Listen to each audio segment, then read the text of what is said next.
Bonjour à toutes et à tous. Bienvenue dans ce webinaire dans lequel nous allons vous présenter le baromètre du transport engagé en 2025. On va attendre encore une petite minute le temps que d'autres participants nous rejoignent si ça vous va. Et bienvenue à tous.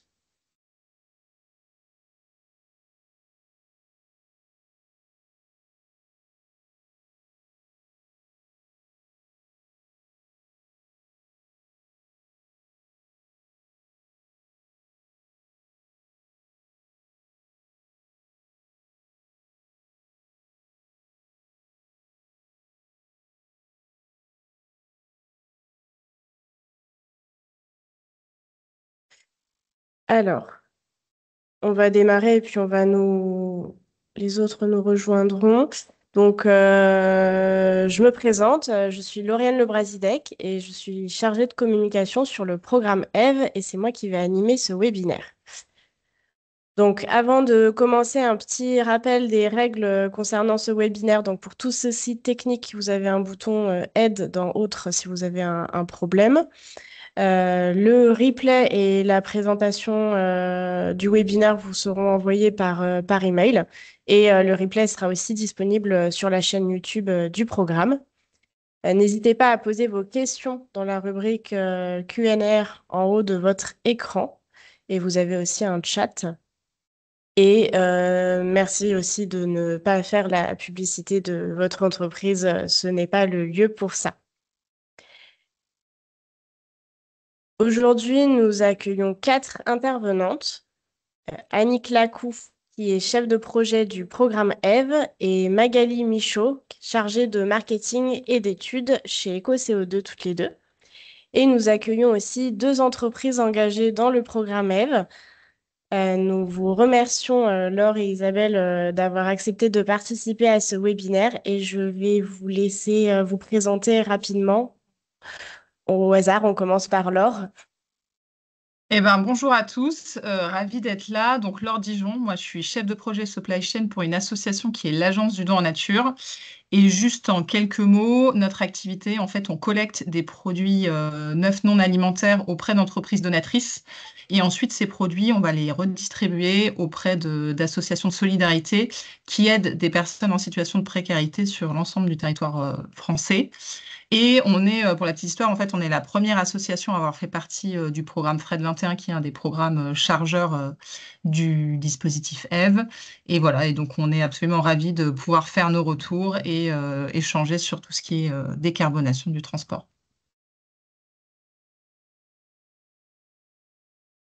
Et Isabelle. Oui, bonjour à tous. Ravi d'être avec vous.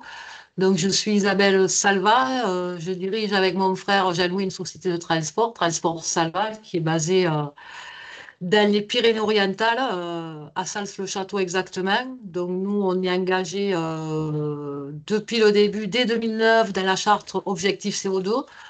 On a été labellisé dès 2015 et une de nos particularités, à peu près plus de 50% de notre chiffre d'affaires, ce qui nous permet d'avoir une empreinte carbone bête. Donc, ravi de parler de transport bas carbone avec vous. Eh bien, merci encore d'avoir accepté de participer à ce webinaire. Donc, on va commencer par vous présenter les objectifs et la méthodologie de l'étude donc, qui a été menée dans le cadre du programme EVE et qui a amené à ce fameux baromètre. Et on vous présentera aussi l'échantillon des entreprises qui ont été interrogées. On verra ensuite les 4 enjeux principaux qui sont ressortis de cette enquête et auxquels font face les entreprises du secteur pour réussir leur transition écologique. Et à chacun de ces 4 enjeux, donc, nous donnerons la parole à Laure et Isabelle qui illustreront leurs enjeux et les solutions qui y sont associées par rapport à leur entreprise. Et après, nous aurons un temps de questions et de réponses avec vous tous.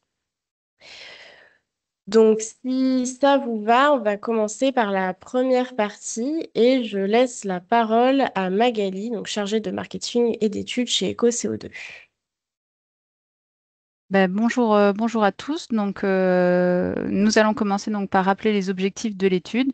Donc, ils étaient les suivants. Tout d'abord, nous voulions mieux comprendre et appréhender les enjeux, les besoins des acteurs du transport et de la logistique en matière de transition écologique. On voulait vraiment soulever les défis que vous devez relever à ce sujet, identifier aussi l'accompagnement, les services et les outils attendus pour accélérer la décarbonation et la transition écologique. Et enfin, un dernier objectif était d'évaluer la connaissance des entreprises, notamment en matière de dispositifs et d'organisation en lien avec la transition écologique. Donc, pour cette étude, nous avons réalisé en fait une enquête quantitative et une enquête qualitative entre décembre 2024 et mars 2025. Nous avons collecté 607 réponses au questionnaire en ligne et nous avons réalisé 32 entretiens semi-directifs en distanciel auprès d'entreprises donc du programme F. À partir des éléments récoltés, nous avons établi donc les principales tendances clés relatives aux objectifs cités précédemment et nous notons que les enjeux, les défis et les solutions se rejoignent pour l'ensemble des acteurs du transport. Les résultats sont représentés à la fois par des données statistiques et illustrés aussi par des thématiques clés ainsi que des verbatims que nous avons pu collecter lors de ces enquêtes. L'échantillon de cette étude est équilibré et c'est un échantillon engagé dans la transition écologique. Il est composé d'entreprises de toute typologie et de toute taille, des transporteurs de marchandises et de voyageurs, des chargeurs, des commissionnaires de transport. Vous aurez accès à des informations détaillées sur la méthodologie, l'échantillon et les résultats à la suite de ce webinaire par un baromètre qui vous sera transmis. Donc, au travers de l'étude, 4 enjeux autour de la transition écologique se distinguent. Tout d'abord, la compétitivité, ensuite la décarbonation, la réglementation et la responsabilité sociétale des entreprises. Nous allons donc maintenant, pour chaque enjeu, vous partager les défis remontés, les solutions soulevées par les acteurs du transport et de la logistique qui ont répondu à cette étude. Et Transport Salva et Agence du don en nature ici présentes apporteront donc leur témoignage, comme le disait Lauriane. Je passe maintenant la parole à Annick, qui est chef de projet du programme EVE et qui va nous détailler les résultats de l'étude. Merci Magali. Bonjour à toutes et tous. Alors, on va démarrer sur les enjeux. L'enjeu principal pour le secteur du transport est un peu sans surprise celui de la compétitivité. On est dans un secteur économique. Et cet enjeu de compétitivité, il se décline en 3 défis majeurs. Le premier, c'est celui du coût d'achat et d'exploitation des solutions alternatives, donc que ce soit l'acquisition du matériel, des véhicules ou l'exploitation derrière autour des carburants. Donc aujourd'hui, ces solutions sont coûteuses. Après, il y a des dossiers d'aide, mais pour accéder à ces dossiers d'aide, on rentre aussi dans une lourdeur administrative qui complexifie l'accès à ces matériels. Le deuxième défi, c'est celui d'absorber ce surcoût. Donc, il faut, pour les transporteurs, trouver des chargeurs, des clients qui acceptent de payer le surcoût de ce transport décarboné.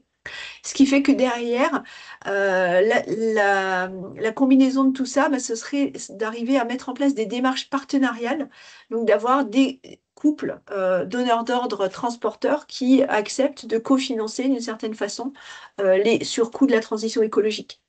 Et d'ailleurs, j'en profite pour rebondir sur le programme EVE, dont un des succès est d'être arrivé à coupler les chargeurs au travers de Fret 21 ou les commissionnaires dans EVCOM avec les transporteurs. Et là, plus on avance dans le programme, plus on voit ces dynamiques fonctionner. Les transporteurs s'engager à la demande de chargeurs, voire même des chargeurs s'engager à la demande de leurs transporteurs. Donc, ce sont des beaux retours d'expérience. Donc, passons la parole aux entreprises. Isabelle, pour vous, quel est l'enjeu principal en termes de compétitivité et quelles solutions les entreprises pourraient aider les entreprises à améliorer leur compétitivité?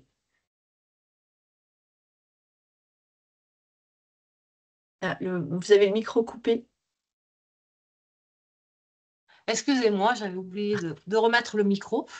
Donc oui, mais la transition écologique aujourd'hui, elle a un coût, elle a même un surcoût c'est-à-dire par rapport au moteur thermique ou classique. On a notamment des surcoûts, juste on le voit avec le HVO.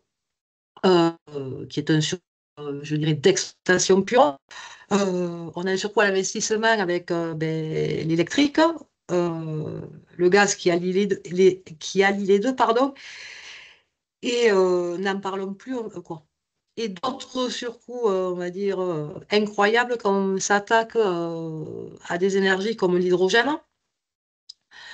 Donc, ce surcoût d'exploitation, pour nous, il est essentiel de le valoriser auprès de nos chargeurs. Pourquoi? Pour pouvoir mesurer un impact carbone et essayer de vendre cette fameuse prestation bas carbone. Donc, il s'agit avant tout de pouvoir les former, les sensibiliser et de les sensibiliser. Là, je vous rejoins Annick, ben, surtout de montrer l'opportunité qu'à demain, on peut avoir de faire des prestations bas carbone. Donc, c'est vrai que vous avez des surcoûts par rapport aux motorisations classiques. Par contre, nous qui sommes acteurs du report modal en rail-route, on se rend compte que en rail-route, aujourd'hui, après des années où le rail était bien plus cher que la route, aujourd'hui, la tendance, on arrivera à avoir un transport à peu près au même coût en termes que ce soit routier ou en rail-route. Très bien. Merci Isabelle. On a eu quelques petits problèmes de connexion au début de votre intervention, mais on dirait que Ah, je suis désolée. ça s'est arrangé. Ouais, on dirait que ça se passe mieux sur la fin. Merci. Et pour vous, Laure? Alors, bah ouais, je prends la suite d'Isabelle. Et effectivement, je vais donner un cas un peu concret sur le rail route. Nous, bon, évidemment, on est une association, mais notre discours, c'est le même. La partie économique, elle est évidemment primordiale. Oui, on a envie de décarboner, mais pas à n'importe quel prix. Après, nous, bah, le transport, c'est notre poste de coût le plus important et c'est aussi le premier poste d'émission CO2, évidemment.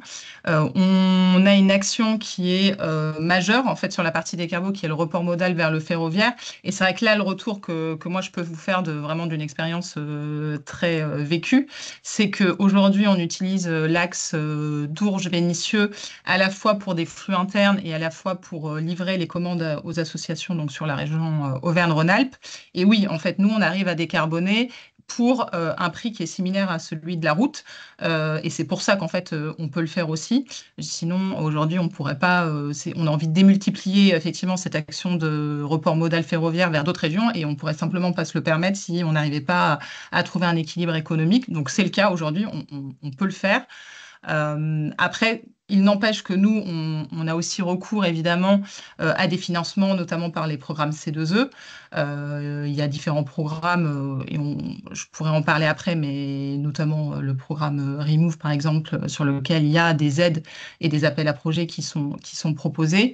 Mais ça ne peut pas être la seule solution et on ne peut pas se reposer sur cette partie financière. Donc ça, c'est moi plutôt mon premier retour.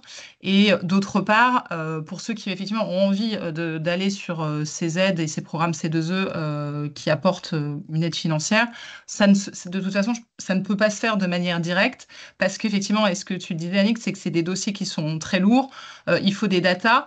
Donc pour moi, en fait, et je trouve que c'est plutôt très bien, c'est qu'il faut mettre le pied à l'étrier avant, faire partie d'autres programmes qui permettent de faire des évaluations justement d'émissions avec des périmètres bien identifiés pour ensuite pouvoir vraiment aller sur des demandes de financement et avoir un dossier propre. On ne peut pas aller sur des demandes de financement si on n'a pas fait cette partie formation et mesure pour moi au préalable.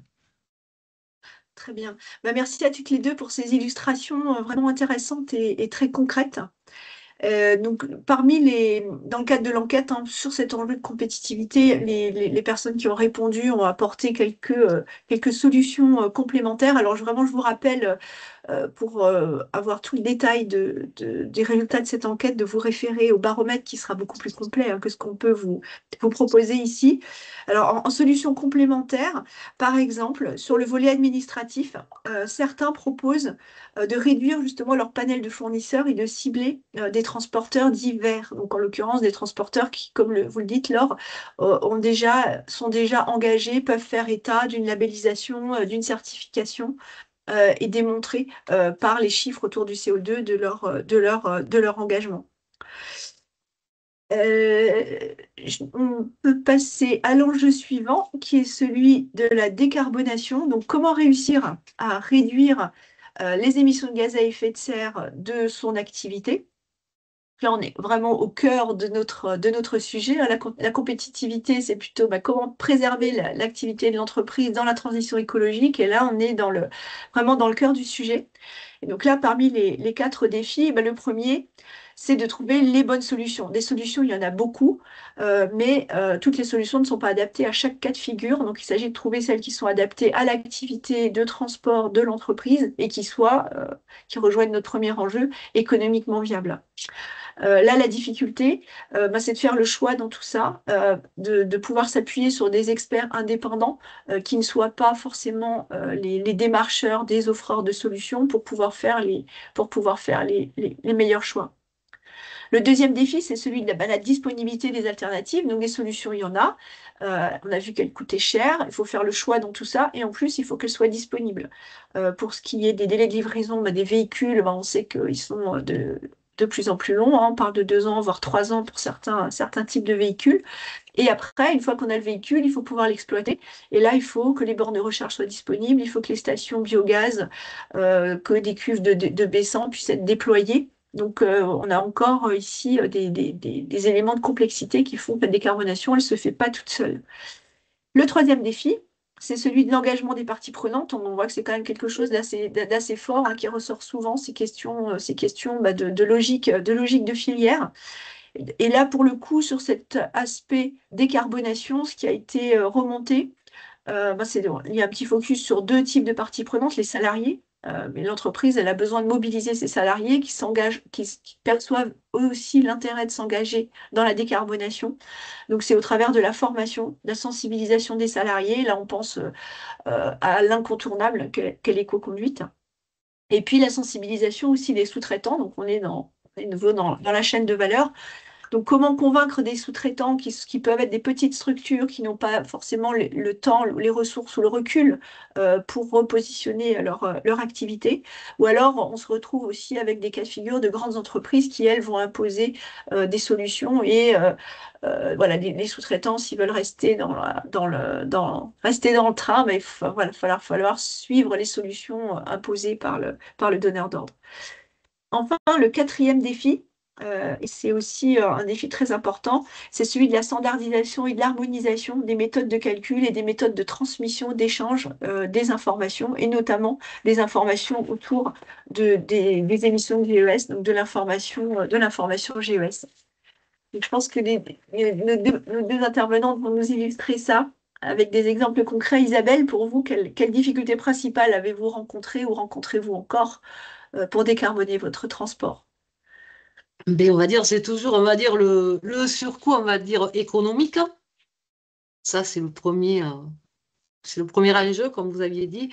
Et après, derrière, c'est surtout, comme quand vous faites du transport, quand vous vendez une prestation de transport, on va le vendre en fonction d'un type de transport que vous nécessitez. Et à mon sens, tout l'intérêt de la décarbonation, et nous, notre métier en tant que transporteur, c'est de pouvoir proposer à nos clients le modèle bas carbone en fonction de la prestation demandée. Donc, c'est vrai que vous allez vendre en zone courte et sur du léger, peut-être de l'électrique, sur de la zone longue avec 2 hubs ferroviaires proches du rail route. Donc, chaque transport a son modèle. Et par exemple, là, on voit aujourd'hui beaucoup de personnes parlent de l'électrique, mais l'électrique, aujourd'hui, a un problème d'autonomie pour la zone longue. Vous prenez par exemple, quand vous parlez de moteur à hydrogène, on a des problèmes sur les environnements de poussière. Donc, ce ne sera pas apte forcément sur tout ce qui est benne ou pulvérulent. Et ça, je pense qu'effectivement, on le sait pas. Le particulier ou l'acheteur transport n'a pas forcément connaissance de toutes ces problématiques. Et c'est à nous, de leur proposer la meilleure solution. Et là où je vous rejoins aussi, c'est les méthodes de calcul pour évaluer les GES. Aujourd'hui, on se rend compte qu'on n'a pas forcément une uniformisation. Alors oui, il y a le programme EVE ou Objectif CO2 qui effectivement a rendu cette méthodologie commune à tout le monde, mais les autres, on n'a pas forcément la même grille de lecture. Donc là, je rebondis, on est toujours sur de la formation auprès de nos chargeurs, auprès surtout de nos acheteurs transport et aussi, on va dire, du particulier. Je ne sais pas Ouais. si j'ai été assez claire. Si, tout à fait. Merci Isabelle. Et pour vous, Laure, est-ce qu'il est difficile d'embarquer en tant que chargeur, du coup, les parties prenantes pour décarboner le transport de vos produits? Bah, alors déjà, pour revenir effectivement sur ce que disait Isabelle, alors nous, en tant que chargeurs, bon, déjà, je vais quand même démarrer par un aspect très positif, mais c'est qu'il existe quand même beaucoup de choses qui sont mises à disposition aujourd'hui des chargeurs. Pas mal de nouveau hein, par les programmes C2E. Il n'y a pas que de l'aide financière, parce que pour moi, le principal, c'est aussi surtout la partie formation. Et c'est vrai qu'on a quand même des contenus qui sont très riches, avec des formations assez complètes, auxquelles tout à chacun peut participer. Et ça, c'est le premier point qui est quand même très positif, c'est qu'il existe des choses pour se former et ensuite des outils pour mesurer. Parce que le gros enjeu de la décarbonation, c'est de mesurer. Si on ne mesure pas, en fait, enfin, on a quand même un risque de tomber un peu sur du greenwashing ou de ne pas bien cibler les bonnes actions. Après, une fois qu'on s'est dit ça, effectivement, aujourd'hui, moi, je trouve la difficulté, c'est que oui, il y a beaucoup de choses, mais en même temps, c'est un peu la jungle des programmes.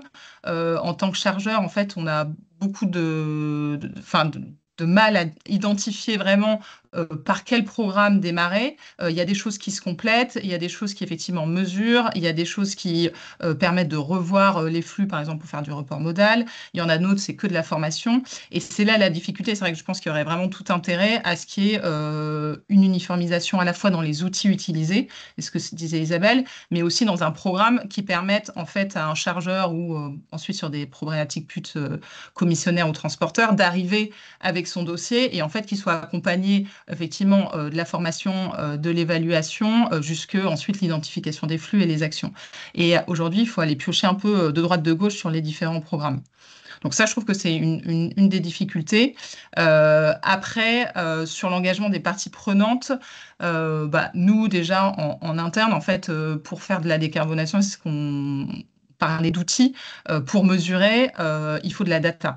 Et je trouve que c'est compliqué. Alors nous, en plus, d'autant plus qu'on a une petite structure, mais je pense que les entreprises, quelle que soit la taille, ont le même problème.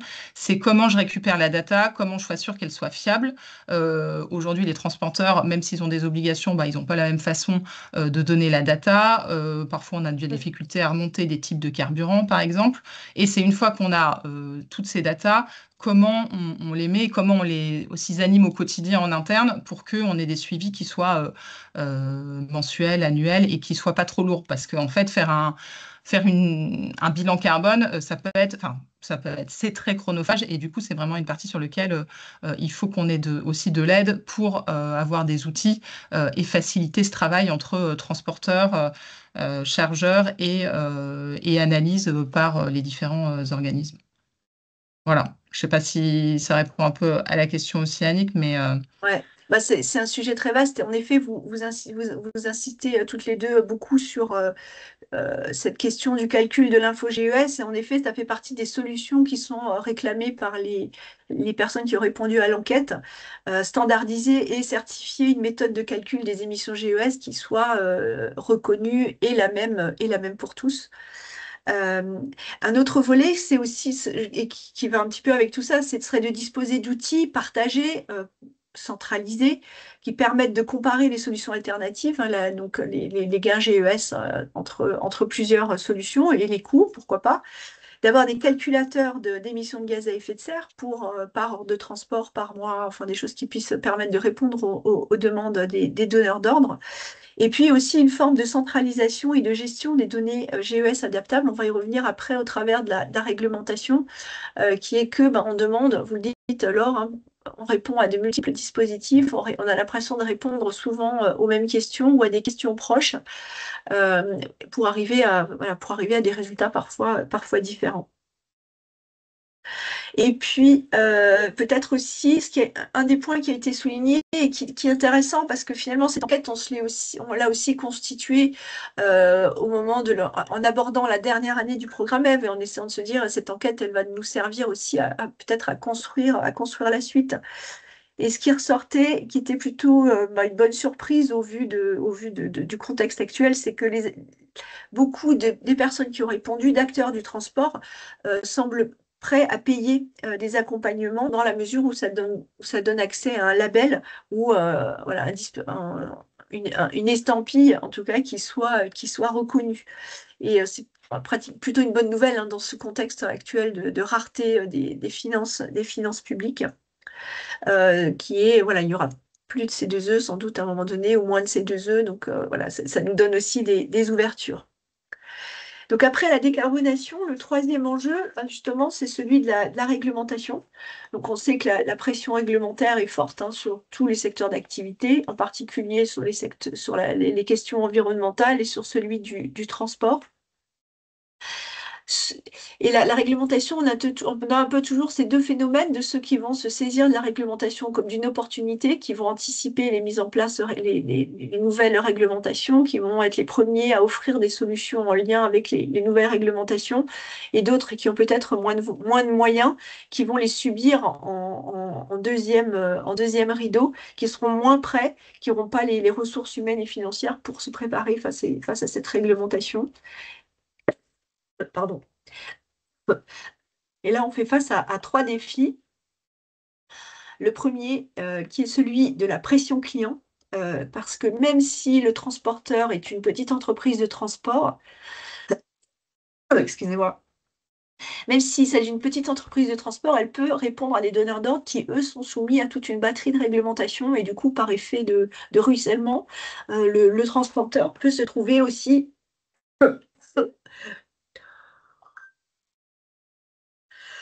Je vais faire une pause, Annick.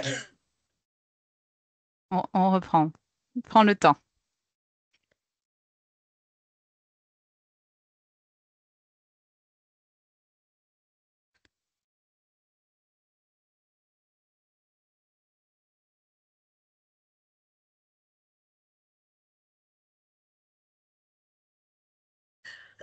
Je suis désolée.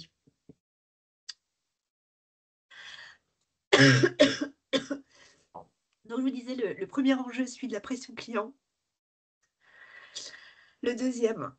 Tu veux que je prenne le relais un petit peu, Annick? Oui, je crois qu'il faut que tu me remplaces. Oui, oui. Il n'y a pas de Excusez-moi. souci. Je prends le relais, bois un verre d'eau, ça va passer.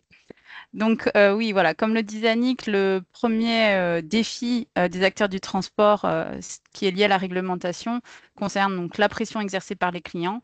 En effet, les grandes entreprises sont soumises aux réglementations de transition énergétique, mais aussi de reporting extra-financier qui sollicitent de plus en plus en fait les données, des données ESG structurées des fournisseurs. Par exemple, les données CO2 issues des bilans carbone, des données remontées au travers de notations type EcoVadis ou autres. Et donc, d'autre part, elles demandent aussi à leurs fournisseurs, notamment aux transporteurs, de trouver des fois des alternatives, rail-route, flotte électrique, baissant, biogaz, HVO, etc., pour qu'elles réduisent en fait leurs propres émissions GS sur leur activité transport. Le second défi est relatif au manque de visibilité sur les réglementations et sur leurs impacts. Donc, on a une majorité des acteurs interviewés qui soulignent en fait la disparité des réglementations en fonction de la taille, du métier et du secteur des entreprises. Et ça semble parfois compliqué d'avoir une vue d'ensemble de ces différentes réglementations et notamment celles qui auront un impact direct sur eux ou bien via leurs clients. Donc aujourd'hui, les répondants regrettent que les obligations réglementaires ne soient pas davantage exploitées aussi dans un objectif d'amélioration des activités, à l'instar de l'information GES qui aujourd'hui est obligatoire et pourtant ne semble pas avoir un impact sur les donneurs d'ordre hors le respect de la réglementation. Le troisième défi a trait à l'instabilité des politiques quant à l'application des réglementations et le manque parfois de soutien réglementaire quant à la démocratisation des nouvelles énergies alternatives. De nombreux acteurs du transport soulignent donc l'importance de l'implication bien sûr des politiques, que ce soit au niveau de l'État comme au niveau local, pour réussir la transition écologique. Et leur rôle en fait dans les directives et le maintien d'un cap semble vraiment primordial. Donc, il y a aussi un sentiment un peu de recul des engagements écologiques, que ce soit au travers la CSRD, au travers la ZFE, les pouvoirs publics créent un climat un petit peu de latence.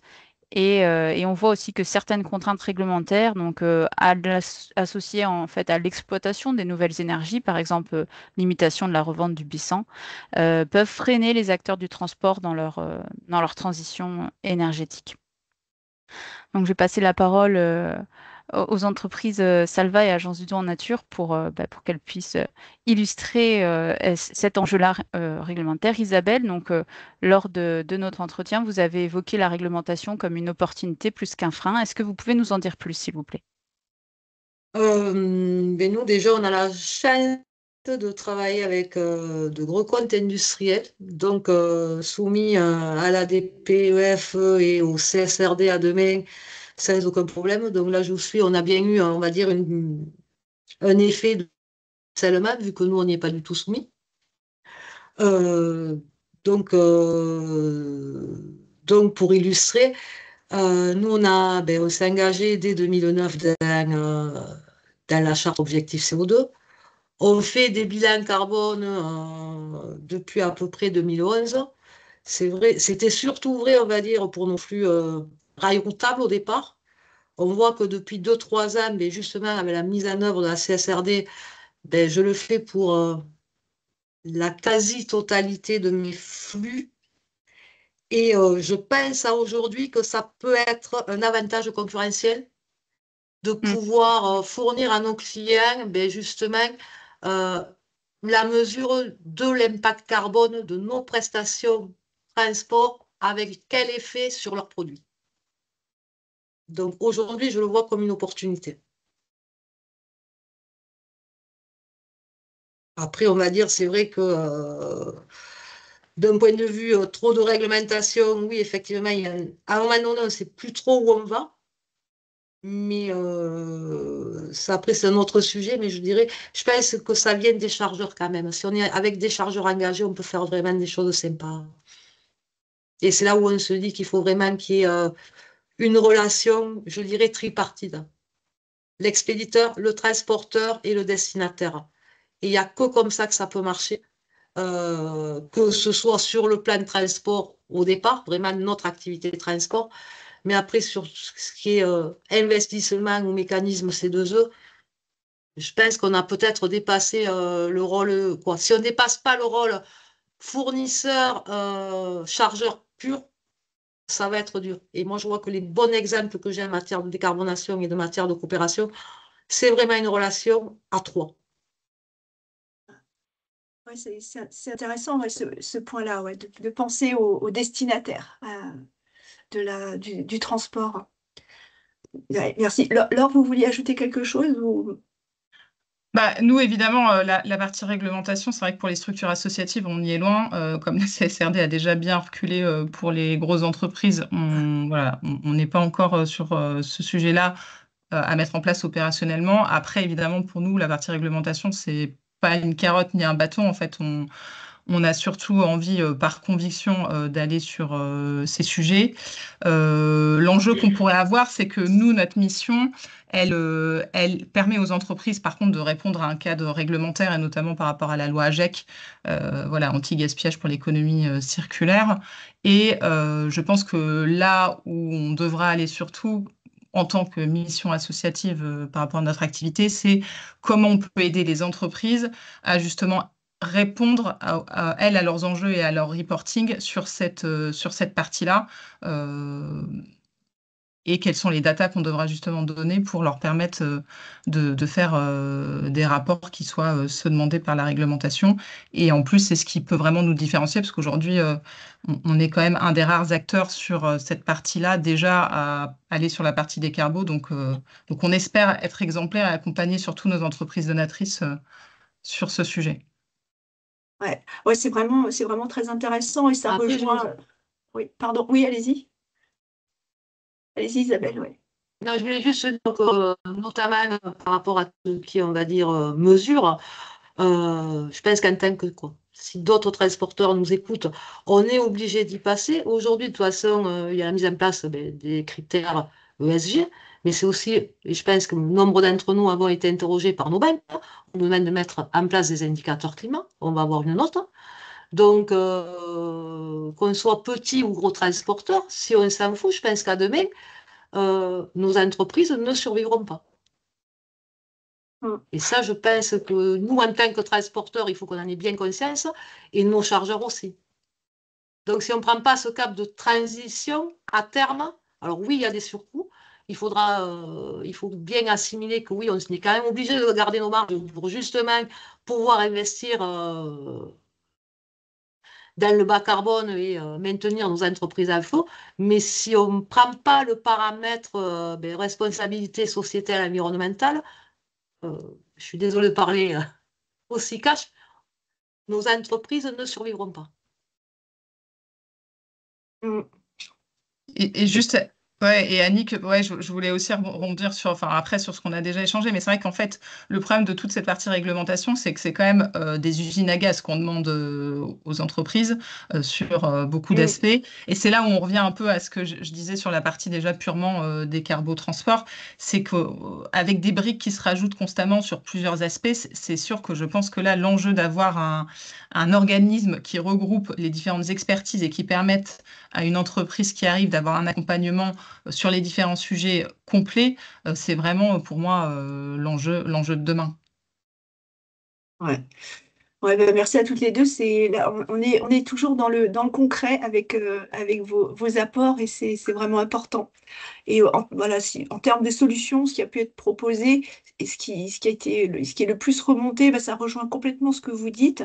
Ça tourne beaucoup autour de la centralisation des informations, le fait de pouvoir harmoniser les demandes de données qui répondent à une même finalité réglementaire pour éviter les doublons. Dites-le nous une fois, hein, comme auprès des services fiscaux sans capitaliser sur l'engagement dans un dispositif ayant une même finalité pour peut-être être dispensé d'aller vers un autre dispositif. Du côté, sur le côté d'éco-CO2, on a beaucoup réfléchi sur le fait de comment une entreprise qui est engagée dans EVE peut accéder à un bilan carbone avec, en ne fournissant pas une seconde fois les informations qui ont déjà été données dans le cadre d'objectifs CO2, par exemple.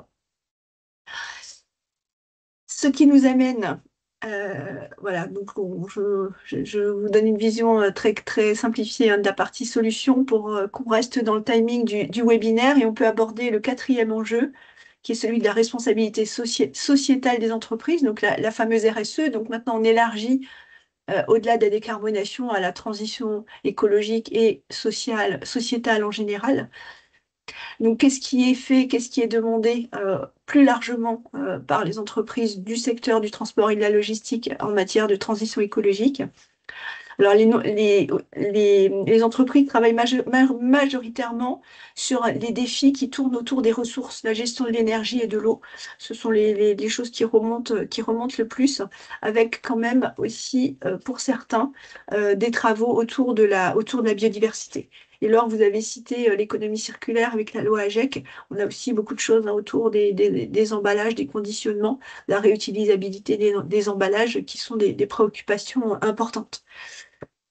Après, le second défi, eh bien, c'est de faire connaître la valorisation au travers du faire connaître. Comment les entreprises peuvent valoriser leur engagement, comment elles peuvent communiquer autour de leur engagement et également diffuser, acculturer leurs parties prenantes mettre en valeur du coup les actions qui peuvent être menées dans ce domaine assez large qui est celui de la RSE.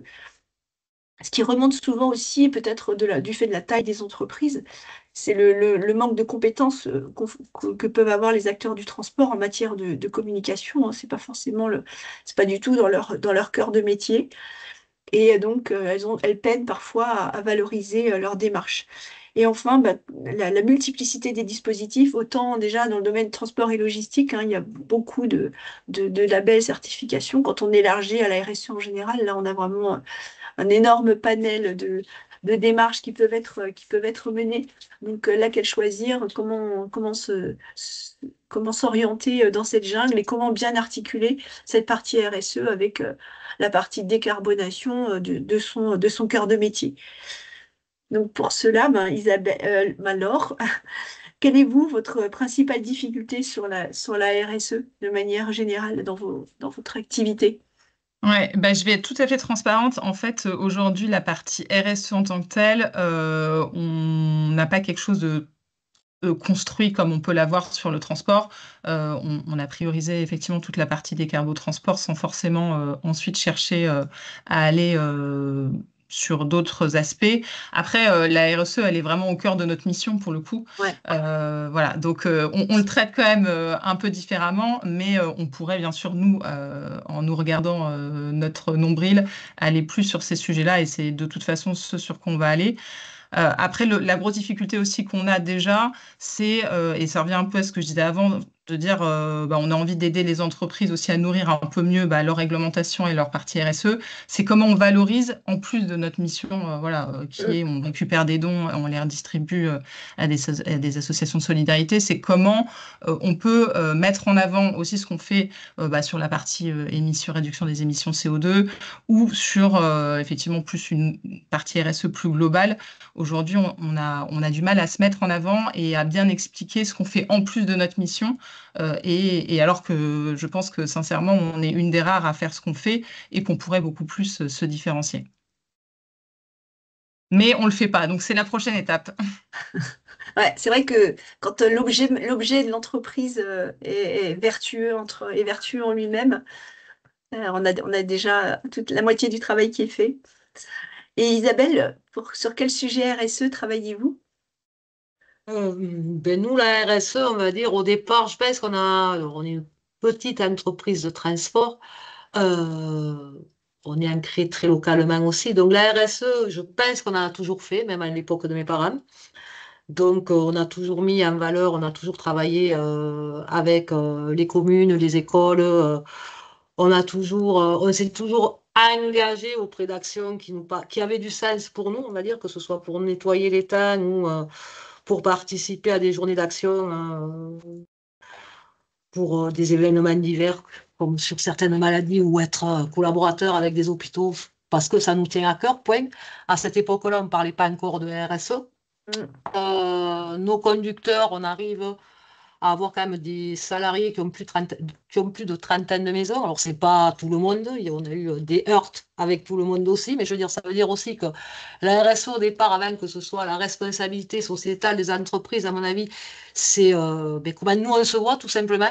C'est beaucoup de bon sens, au-delà d'un outil. Alors, évidemment, plus on grossit, plus il faut le structurer et plus ça devient compliqué. Donc nous, on est plutôt dans cette démarche. Donc au départ, on n'avait rien de formalisé il y a 20 ans. C'est vrai qu'on a peut-être commencé à formaliser mais avec objectif CO2 au départ. Puis bon, on a fait des certifications, on a fait des formations, on a répondu à divers labels extra-financiers et on se structure. Donc je dirais le premier, c'est vraiment de partir. Quand on est petit, je dirais, ben, c'est chercher sa propre identité, voilà, d'avoir conscience que oui, on a peut-être une responsabilité juste au niveau local et vis-à-vis de nos salariés, avoir du bon sens. Et puis on grandit, ben, c'est et effectivement marquer, retranscrire. Mais je dirais, voilà, le départ, c'est de partir petit et d'avancer pas à pas. Et là, nous, aujourd'hui, c'est vrai, ben, avec tout ça, on en est à essayer de travailler, de réfléchir sur la mise en place d'une stratégie climat à long terme sur l'entreprise. Ça veut dire qu'on se fixe des objectifs à 2050, ce qui peut paraître incroyablement orgueilleux ou prétentieux, mais je dirais que ces plans d'action nous permettent d'avancer petit à petit. Et là où je rejoins, c'est vrai qu'il faut travailler ben, avec les personnes qui connaissent l'entreprise, qui nous accompagnent sur ces sujets ESG et comme objectif CO2 et qui nous permettent ben, d'avancer et qui partagent aussi notre identité. Mm. Parce que c'est vrai que là, vous disiez, oui, on peut faire du greenwashing, répondre à Internet, mais est-ce que ça correspond à votre identité?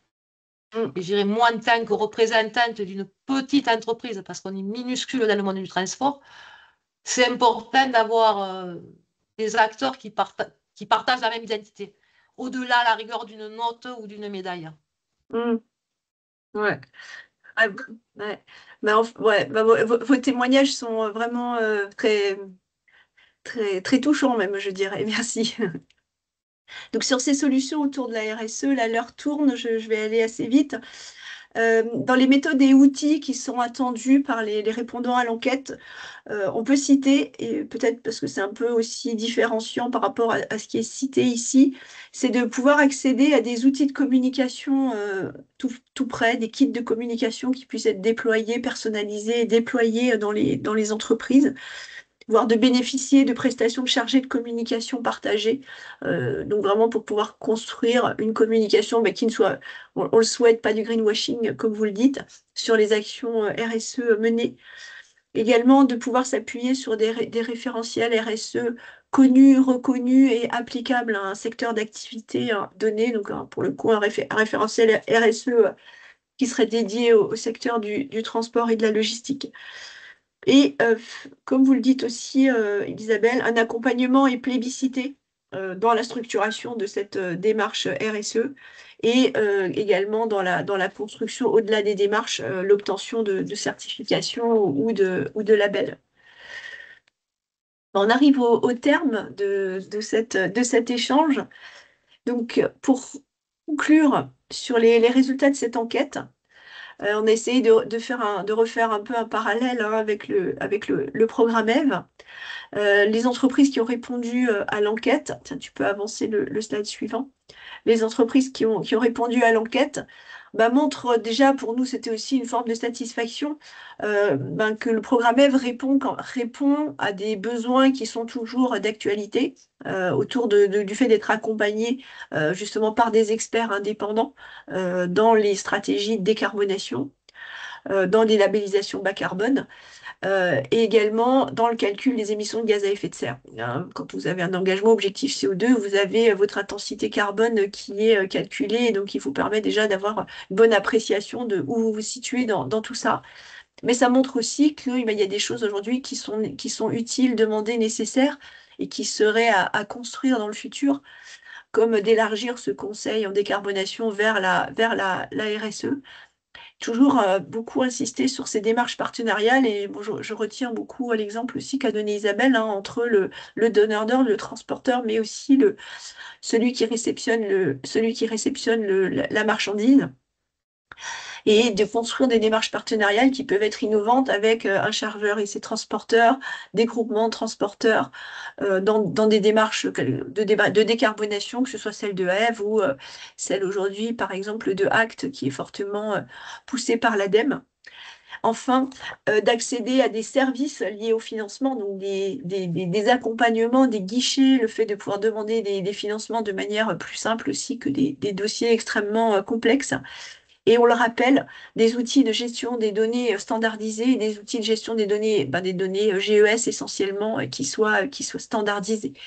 Donc tout ça, voilà, ça nous donne aussi de quoi réfléchir sur que construire, qu'imaginer pour la suite, puisque de toute façon, on est qu'à peut-être au tiers du chemin. La stratégie nationale bas carbone, elle nous fixe des objectifs pour 2050 et il y a encore beaucoup de travail, beaucoup de chemin à faire pour atteindre ces objectifs.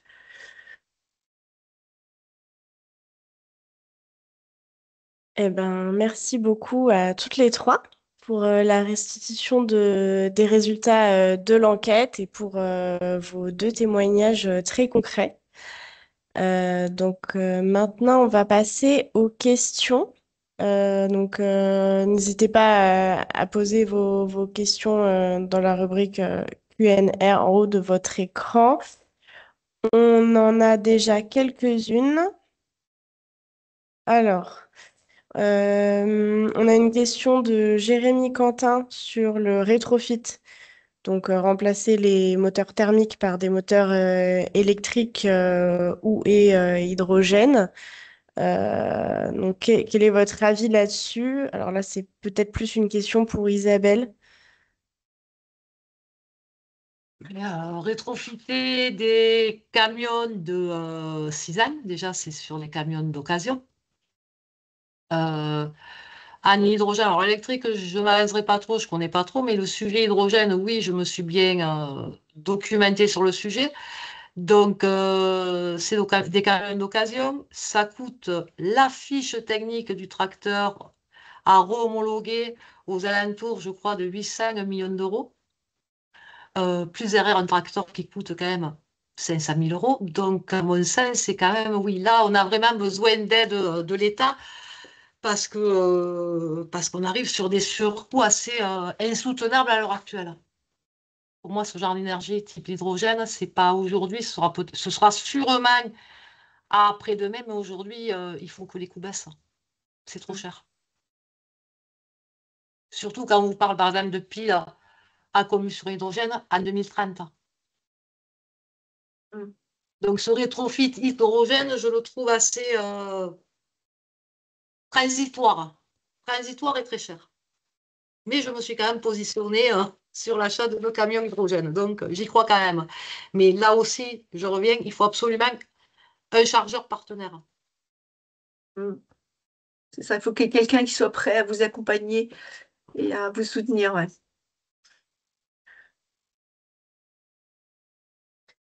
On a fait au mois de mars un webinaire sur le rétrofit hydrogène, donc on pourra, enfin vous retrouverez le lien du replay de ce webinaire dans l'emailing qu'on vous enverra avec le replay du webinaire d'aujourd'hui. Et c'est présent sur la chaîne YouTube du programme. On a une question de Pierre Michel. Quels sont les outils qui permettent les calculs des émissions de GES du transport et quels sont les indicateurs clés pour un acteur pour décrire la décarbonation? Mm. Ben là, en fait, aujourd'hui, les outils qui permettent de calculer les émissions de GES du transport, ben vous avez le programme EV qui va vous aider dans tout ça, et notamment l'objectif CO2 qui va vous permettre de calculer votre intensité carbone annuelle ou par type de véhicule en grammes de CO2 par tonne kilomètre, qui est l'indicateur le plus représentatif de l'activité. Après, il y a une multiplicité d'outils. En effet, les TMS vont avoir leur méthode de calcul. On va pouvoir utiliser un tableur Excel. Enfin, il y a X solutions et le problème essentiel, c'est qu'on n'a pas de traçabilité sur la méthode de calcul qui a été utilisée.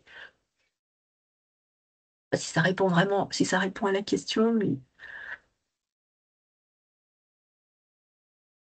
Merci Annick. On a une autre question de Morgane Audouin. Donc, est-ce que vous connaissez la démarche indicateur climat de la Banque de France, qui est une démarche basée sur le volontariat et qui s'adresse aux transporteurs? Et on a quelqu'un de la Banque de France qui est connecté d'ailleurs. Ah, Oui, moi, je connais, étant donné que, on a participé à cet indicateur climat avec la Banque de France. ouais, Et allez-y. c'est pour rebondir, ben, ça fait lien avec ce que je vous disais. C'est vrai qu'à demain matin, quand même, si toutes nos entreprises ont une cotation climat avec à la clé ben, des financements, il serait peut-être temps qu'on s'y mette parce que malheureusement, les personnes qui n'auront pas voulu voir ça, peut-être que la profession sera en danger. Mm, ouais. Et du côté du programme EV, on a aussi des liens avec la Banque de France par rapport à cet indicateur climat, dans le sens où comment, quand la Banque de France demande aux entreprises de remonter leur intensité carbone, euh, il est possible de remonter du coup les résultats calculés avec le programme EV pour répondre à ces demandes. Voilà.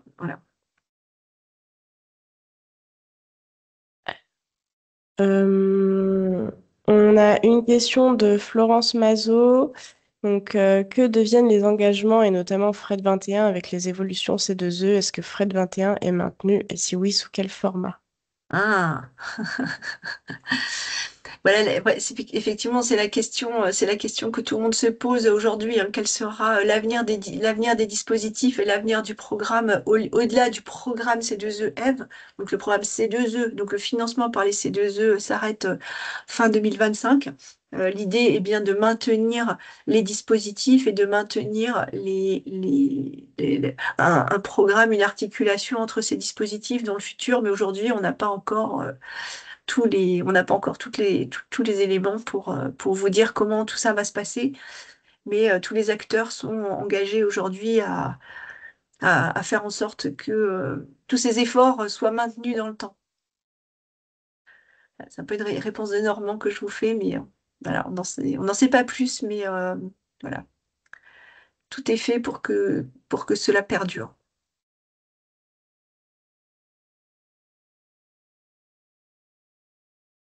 Alors, je ne crois pas qu'on ait d'autres questions. On a juste effectivement un commentaire, là j'ai vu passer de Ouais. Yann Viguier de la UTF qui nous rappelle que le programme Remove, dont Laure a fait état largement, est prolongé de 2 ans. Alors c'est un programme sur lequel il restait des financements, donc c'est une très très bonne nouvelle que pendant les 2 prochaines années, il continuera à y avoir des financements sur le report modal. Sur le transport pur, ben voilà, la question reste ouverte. Et ben, je vous donne rendez-vous je vous donne d'ailleurs, on peut se dire, Lauriane, on donne rendez-vous au rendez-vous F qui se tient le 16 octobre, qui se tiendra le 16 octobre pour sans doute dévoiler l'intégralité de la suite. Tout à fait. Et du coup, je rebondis, vous recevrez les invitations incessamment sous peu. Bah, si ça vous va, on va conclure. Donc voilà, vous allez recevoir là d'ici la fin de l'après-midi les résultats de l'enquête qui seront détaillés sous format baromètre avec un lien de téléchargement sur notre site internet. Donc vous pourrez vraiment accéder à tout en détail.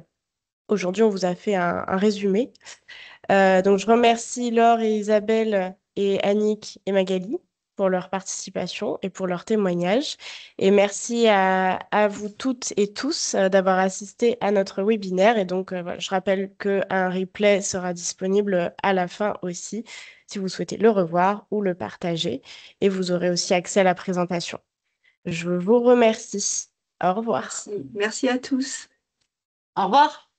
Au revoir, Ouais. merci. Au revoir. Au revoir, bon après-midi. Vous aussi, au revoir.